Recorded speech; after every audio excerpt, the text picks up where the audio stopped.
नमस्कार, स्वागत आहे आपले डेली क्विज मराठी या आपल्या युट्यूब चॅनलवर। आज आपण बघणार आहोत भक्ती चळवळ विशेष 20 महत्त्वाचे प्रश्न। तुम्हाला किती उत्तरे बरोबर येतात ते कमेंट मध्ये नक्की सांगा। चला तर सुरुवात करूया। प्रश्न पहिला, आषाढी एकादशी कोणत्या महिन्यात येते? पर्याय ए चैत्र, बी आषाढ, सी कार्तिक, डी फाल्गुन। योग्य उत्तर बी आषाढ। आषाढी एकादशी आषाढ महिन्यात साजरी केली जाते। प्रश्न दुसरा, आषाढी एकादशीचे प्रमुख केंद्र कोणते मानले जाते? पर्याय ए तुळजापूर, बी नाशिक, सी पंढरपूर, डी देऊळगाव। योग्य उत्तर सी पंढरपूर। पंढरपूर हे आषाढी एकादशीचे मुख्य तीर्थक्षेत्र आहे। प्रश्न तिसरा, वारीमध्ये सहभागी होणाऱ्या भक्तांना काय म्हणतात? पर्याय ए साधक, बी यात्रेकरू, सी व्यापारी, डी वारकरी। योग्य उत्तर डी वारकरी। वारीमध्ये सहभागी होणारे भक्त वारकरी म्हणून ओळखले जातात। प्रश्न चौथा, पंढरपूरचे दुसरे प्रसिद्ध नाव कोणते आहे? पर्याय ए दक्षिण काशी, बी तीर्थनगर, सी भक्ती भवन, डी पुण्यभूमी। योग्य उत्तर ए दक्षिण काशी।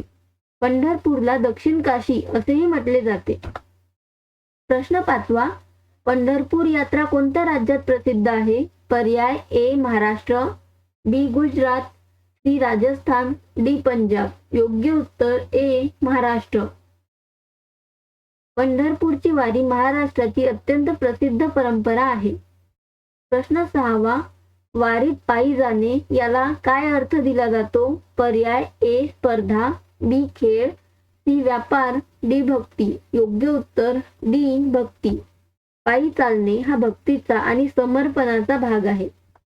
प्रश्न सातवा, वारकरी संप्रदाय कोणत्या ठिकाणाशी जोडलेला आहे? पर्याय ए काशी, बी उज्जैन, सी पंढरपूर, डी द्वारका। योग्य उत्तर सी पंढरपूर। वारकरी संप्रदाय पंढरपूरच्या विठ्ठल भक्तीशी संबंधित आहे। प्रश्न आठवा, भक्ती चळवळ कोणत्या काळात अधिक प्रचलित झाली? पर्याय ए प्राचीन काळ, बी मध्ययुगीन काळ, सी आधुनिक काळ, डी भविष्य काळ। योग्य उत्तर बी मध्ययुगीन काळ। भक्ती चळवळ मध्ययुगीन काळात प्रचलित झाली। प्रश्न नववा, वारकरी संप्रदायाचा पाया कोणी रचला असे मानले जाते? पर्याय ए संत तुकाराम, बी संत एकनाथ, सी संत ज्ञानेश्वर, डी संत नामदेव। योग्य उत्तर सी संत ज्ञानेश्वर। वारकरी संप्रदायाचा पाया संत ज्ञानेश्वर महाराज यांनी रचला असे मानले जाते। प्रश्न दहावा, संत तुकारामांचे अभंग कोणत्या ग्रंथात संकलित आहेत?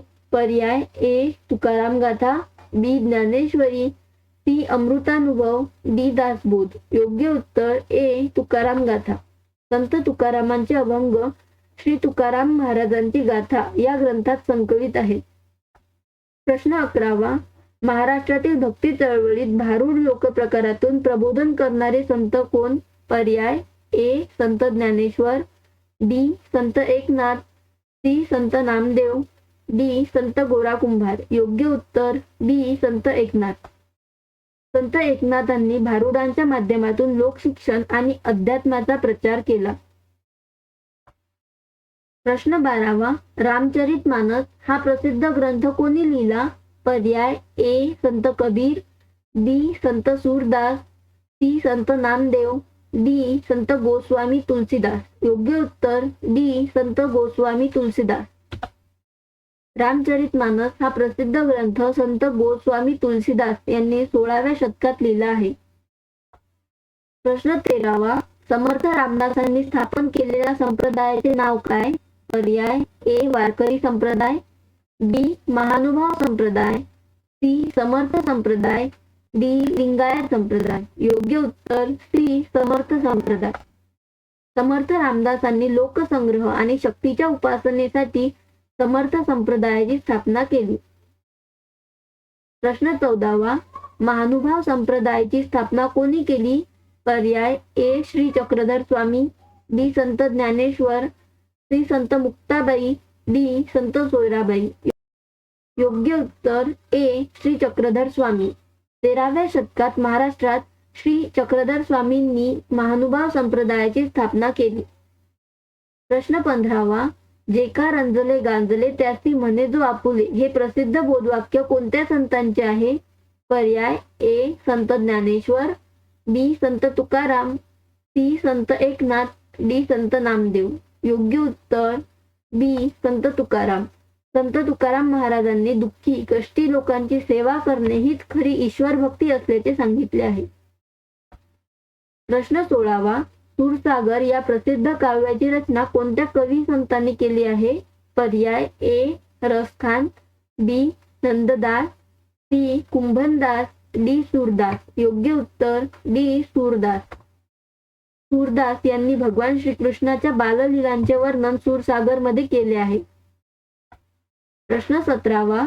पंढरपूर हे शहर कोणत्या नदीच्या काठावर वसलेले आहे? पर्याय ए गोदावरी, बी कृष्णा, सी भीमा, डी तापी. योग्य उत्तर सी भीमा.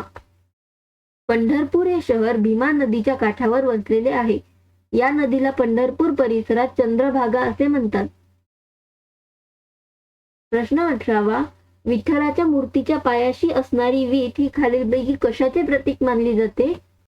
पर्याय ए धनसंपत्तीचे, बी माता पित्यांवरील निष्ठा, सी यज्ञाचे, डी राजकीय सत्तेची. योग्य उत्तर बी माता पित्यांवरील निष्ठेचे. पंढरपूरच्या श्री विठ्ठलाच्या पायाखालील वीट ही भक्त पुंडलिकाची माता पित्यांवरील निष्ठा, त्यांची कर्तव्य तत्वशीलता आणि भगवंताच्या असीम भक्त प्रेमाचे प्रतीक मानली जाते. प्रश्न 19वा. संत निवृत्तीनाथ महाराजांची पालखी कोणत्या ठिकाणाहून पंढरपूरकडे प्रस्थान करते? पर्याय ए त्र्यंबकेश्वर, बी औंढा नागनाथ, सी मुक्ताईनगर, डी पैठण. योग्य उत्तर ए त्र्यंबकेश्वर. संत निवृत्तीनाथ महाराजांची पालखी त्र्यंबकेश्वर या ठिकाणाहून पंढरपूरकडे प्रस्थान करते. प्रश्न 20वा. पंढरपूरच्या विठ्ठल मंदिराला सर्वसमावेशक मंदिर बनवण्यात कोणत्या आधुनिक समाज सुधारकाचे योगदान ऐतिहासिक मानले जाते? पर्याय ए महात्मा ज्योतिराव फुले, बी doctor Babasaheb Ambedkar, C Sane Guruji, D Gopal Ganesh Agarkar. योग्य उत्तर सी साने गुरुजी. पंढरपूरच्या विठ्ठल मंदिराला सर्वसमावेशक बनवण्यात साने गुरुजी यांचे योगदान ऐतिहासिक मानले जाते. त्यांनी दलित व अस्पृश्यांच्या मंदिर प्रवेशासाठी केलेले ऐतिहासिक आमरण उपोषण आणि लढा अत्यंत महत्त्वाचा ठरला. आपला व्हिडिओ आवडला असेल तर लाईक करा, शेअर करा, कॉमेंट करा, सबस्क्राईब करायला विसरू नका. तुमचा स्कोअर काय आला कमेंटमध्ये नक्की सांगा. धन्यवाद.